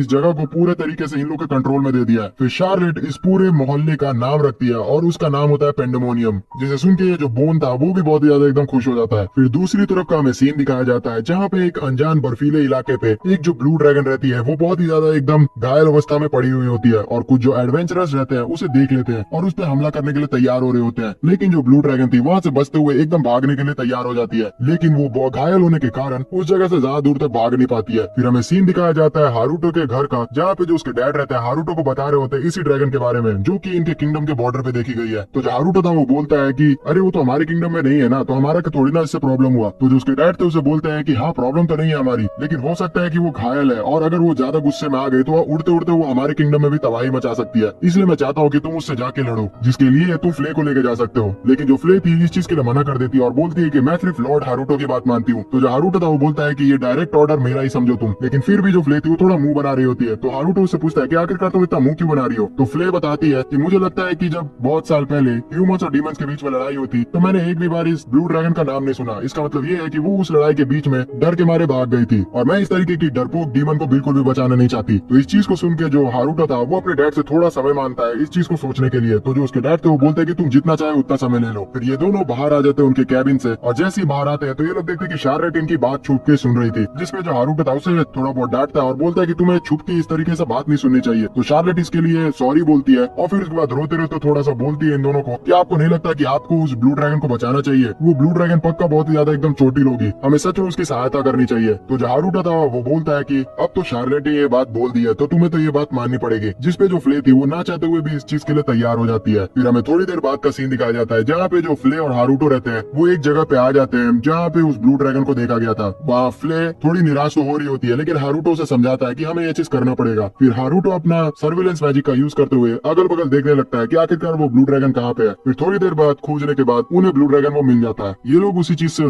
थोड़ा बहुत सर्विलेंस करने के बाद ये भी पता करते हैं कि इनके पीछे बहुत सारे जो एडवेंचरस रहते हैं वो भी आ चुके होते हैं और वो लोग तुरंत ही हमला करने वाले होते हैं उस ड्रैगन के ऊपर। उतनी देर में जो हारूटो था वो वहाँ पे आ जाता है और उस एडवेंचरस को मारना शुरू कर देता है, जिसपे जो एडवेंचरस रहते हैं वो पूछते हैं कि आखिरकार तुम लोग कौन हो। तो हारूटो और फ्ले इंट्रोडक्शन देते हैं कि मैं हूँ यहाँ सच्चाई का रखवाला और मैं यहाँ एकदम हिफाजत करने आया हूँ इस ड्रैगन की। और फिर जो फ्ले थी वो गुस्सा होते हुए एक बड़ा सा फायरबॉल क्रिएट कर लेती है और बोलती है कि तुम लोग कमजोरों को हाथ उठाते हो, और गुस्से से एक जोरदार फायरबॉल इन सारे लोग पे मार देती है। लेकिन जो हारूटो था समय रहते हुए बैरियर मैजिक का यूज करते हुए इन लोग को बचा लेता है और बेहोश कर देता है, और सारे के सारे जो एडवेंचरस थे वो हार जाते हैं इनके सामने। फिर जो हारूटो था वो अपना बैरियर मैजिक का यूज करते हुए इस ड्रैगन को हील कर देता है, लेकिन हील होते हुए वो जो ड्रैगन थी वो हारूटो के ऊपर बर्फीला एकदम आग उगल देती है, जिसकी वजह से जो हारूटो था वो जम जाता है। तो जो फ्ले थी उसे डांटती है और बोलती है कि तुम उसी आदमी पे अटैक कर रही हो जिसने तुम्हारी जान बचाई है, तुम जानती नहीं मेरे मास्टर कितने ज्यादा मजबूत है। जो हारूटो था उस बर्फ को तोड़ते हुए निकलता है और बोलता है कि अरे कोई बात नहीं, मैं जानता हूँ कि इंसानों को देख के डर गई होगी इसलिए उसने मेरे पे अटैक किया। तुम्हें ऐसा लग रहा था कि मैं ऐसा बोलूंगा? बिल्कुल भी नहीं, मैं तो तुम्हारे यहाँ जान बचा रहा हूँ और फिर तुमने मेरे पे अटैक कैसे कर दिया। और इस तरीके से गुस्से से हारूटो बोल रहा होता है, लेकिन उतने ही देर में जो ड्रैगन थी वो हारूटो से बात करने लग जाती है और बोलती है कि तुमने मेरी जान बचाई। तो जो हारूटो था वो बोलता है कि अच्छा तो मैं इसकी बात समझ पा रहा हूँ, मुझे लगता है कि ये फ्ले के कारण हो रहा है। फिर वो जो ड्रैगन थी वो हारूटो को इग्नोर करते हुए फ्ले को बोलती है कि आखिरकार इतनी स्ट्रॉन्ग डीमन इस इंसान की एकदम सेविका कैसे बन गई। तो जो फ्ले थी वो बोलती है अच्छा तो तुम जानना चाहती हो मेरे बॉस के बारे में। और फिर इस चीज को बोल के वो 1 घंटे तक भाषण सुनाना शुरू कर देती है हारूटो की कामयाबी के बारे में, जिससे हारूटो जो था वो इरिटेट हो जाता है। ये सारे भाषण को सुनने के बाद वो जो ड्रैगन थी वो बोलती है कि अच्छा अब मैं समझ गई, आखिरकार किसे पता था कि जो हमारे डीमन लॉर्ड हैं वो रीइंकार्नेट करके यहाँ पे वापस आएंगे। फिर जो हारूटो था वो इस ड्रैगन से पूछता है कि आखिरकार तुम इतने समय से कहाँ पे छुपे हुई थी। तो ये जो ड्रैगन थी वो बोलती कि माफ करना, मैं आखिरकार उस लड़ाई में इसलिए नहीं आई थी क्योंकि मुझे लड़ने में से डर लगता है और मैं 300 सालों से एक गुफा में छुपी हुई थी इसी सोच में कि वहाँ पे कोई भी इंसान मुझे खोजेगा नहीं। तो जो हारूटो था इस चेरिको को सुनता है तो वो खुश हो जाता है और बोलता है कि तुम तो मेरी तरह एकदम इंट्रोवर्ट हो, आखिरकार इस 300 सालों में तुमने किया तो किया क्या। तो जो ड्रैगन थी वो बताती है कि पहले तो मैं कुछ समय ऐसे ही लेटे रहती थी, लेकिन एक समय एक एडवेंचरर उस गुफे में आया और एक किताब छोड़ के चला गया। तो फिर खाली समय होने के कारण मैं उस किताब को पढ़ने लग गई। उस बुक के पढ़ने के कारण मुझे बहुत ज्यादा एकदम इंटरेस्ट पड़ा, इसी वजह से मैं अपना ह्यूमन फॉर्म लेके इंसानी दुनिया में जाके लाइब्रेरी से बहुत सारी किताबें लाके पढ़ना शुरू कर दी और उस टाइम को यूटिलाइज करते हुए मैंने बहुत ही ज्यादा एकदम ज्ञान अर्जित किया अपने लिए। लेकिन एक समय के बाद बहुत सारे जो एडवेंचरस थे उन्होंने मुझे ढूंढ लिया और फिर उन्होंने मेरे पे अटैक कर दिया और उसमें से एक इंसान ने एक फायर एरो खींच के मेरे ऊपर मारा जो कि पीछे जाके मेरे किताब के बंडल पे जाके लग गया, जिसकी वजह से सारा जितना भी मेरा प्रीसियस किताब था वो पूरी तरीके से एकदम जलने लग गया और मेरे पास कोई भी चारा वहाँ नहीं बचा और मैं उड़ के उस गुफा से भाग गई। इन सारी स्टोरी को सुन के जो फ्ले थी वो एकदम इमोशनल हो जाती है और बोलती है कि मुझे सच में नहीं लगा था कि तुमने इतना ज्यादा सहा है, मैं तुम्हें अलाउ करती हूँ कि तुम पेंडेमोनियम में रह सकते हो। पेंडेमोनियम का नाम सुन के जो हारूटो था वो शॉक्ड होता है और बोलता है कि आखिरकार ये कैसी जगह है। तो जो फ्ले थी उसे बताते कि ये तो आपका दूसरा घर है, आप भूल गए क्या। तो हारूटो बोलता है कि आखिरकार आखिरकार ये नाम किसने रखा है। तो फ्ले बताती है कि ये नाम शार्लेट ने रखा है। तो हारूटो ये सारी बातें समझ जाता है और फिर उसके बाद उस ब्लू ड्रैगन को बोलता है कि हम लोग यहाँ पे आखिरकार आए हैं तुम्हारे को बचाने के लिए और हम तुम्हें शेल्टर देना चाहते हैं। तो जो ब्लू ड्रैगन थी वो इस चीज के लिए तैयार हो जाती है और बोलती है कि हाँ मैंने किताबों में पढ़ा था, इसी को फीलिंग्स कहते हैं ना। और फिर उसके बाद वो हारूटो से अपना कॉन्ट्रैक्ट बनाने लग जाती है और बोलती है कि मैं आपकी सेविका बन के रहूंगी हमेशा के लिए। हारूटो कॉन्ट्रैक्ट जैसे ही बनाता है उस ड्रैगन से तो वो ड्रैगन इंसानी रूप लेना शुरू कर देती है और इससे पहले कि वो बिना कपड़ों के यहाँ पे प्रकट हो जाती है तो जो हारूटो था समय रहते उसे कपड़े पहना देता है। उस कपड़ों को देखती है अपने ऊपर वो ड्रैगन तो वो समझ नहीं पाती है कि आखिरकार ये क्या है और वो हारूटो से पूछती है कि मुझे जल्द से जल्द इस मैजिक के बारे में बताओ, क्योंकि अगर मुझे किसी चीज के बारे में पता नहीं चलता है तो फिर मैं बहुत ज्यादा एकदम अनईजी हो जाती हूँ। तो जो हारूटो था वो बात टालता है और बोलता है कि मैं इसके बारे में तुम्हें बाद में बताऊंगा। फिर उसके बाद हारूटो अपना मास्क उतारता है और अपना असली शक्ल दिखाता है इस ड्रैगन को और बोलता है कि मैं तुम्हें अपना पूरा इंट्रोडक्शन देता हूँ, मेरा नाम है हारूटो ज़ेनफिश, आखिरकार तुम्हारा क्या नाम है। तो जो ड्रैगन थी वो बोलती है कि मेरा तो कोई नाम ही नहीं है, क्या तुम मेरा नाम दे सकते हो। तो हारूटो वो बोलता है कि अच्छा ठीक है, अब से तुम्हारा नाम लीजा होगा। जिस चीज को सुन के वो ड्रैगन बहुत ज्यादा एकदम खुश हो जाती है और फिर बोलती है कि मुझे तुमसे मिलकर बहुत ज्यादा अच्छा लगा लॉर्ड हारूटो। इन दोनों को इतना नजदीक देख के जो फ्ले थी वो बहुत ज्यादा एकदम अनईजी फील करती है और बीच में हाथ डालते हुए बोलती है कि मैं तुम्हें एक बात बता दूं कि यहाँ पे जो हारूटो की पहली सर्वेंट थी वो मैं हूँ, इसलिए अब तुम सेकंड सर्वेंट हो, तो इसका मतलब तुम जानती हो ना। तो वो बोलती है कि हाँ मैं समझती हूँ, इसलिए अब मुझे तुम्हारे सारे बातें सुनना पड़ेगा। फिर हारूटो इन दोनों को इस तरीके से लड़ते हुए देख के यहाँ से उड़ जाता है और बोलता है कि अब तुम्हें जल्द से जल्द घर चलना है, ठीक है, तो मेरा पीछा करो। तो जो ड्रैगन रहती है वो तुरंत ही अपना पंख निकाल लेती है और उड़ना शुरू कर देती है, जिसे देख के जो हारूटो था खुश हो जाता है और बोलता है कि अरे वाह तुम इस फॉर्म में भी उड़ सकती हो, सच में ये हुई ना ड्रैगन वाली बात। तो जो फ्ले थी वो बहुत ज्यादा एकदम जलन करने लगती है क्योंकि जो हारूटो था वो बहुत ज्यादा तारीफ कर रहा होता है लीजा का और फिर वो तेजी से एकदम दौड़ने लग जाती है और बोलती है कि मैं तुम्हारा बिल्कुल भी पीछा नहीं छोड़ूंगी, तुम देख लेना मैं तुमसे आ गई हूँ। क्या आखिरकार जो हारूटो है वो अपना अटेंडेंट को खोज पाएगा? मेरे हिसाब से तो जो अटेंडेंट है हारूटो को मिल चुकी है। अगर हम लोग जानना चाहते हैं कि आगे की फैबुलस स्टोरी क्या होने वाली है इस पूरे के पूरे एनिमे में, तो हमारे चैनल को आप सब्सक्राइब कीजिए क्योंकि हम लोग जल्द से जल्द इस एनिमे को लाना चाहते हैं। और सब्सक्राइब के साथ इस वीडियो पे बहुत ही तगड़ा एकदम रिस्पॉन्स दिखाइए जिससे हमारा जो एडिटर है वो मोटिवेट हो जाए जल्द से जल्द एडिट करने के लिए। तब तक के लिए अगर आप लोग हमसे कनेक्ट करना चाहते हैं तो हमारे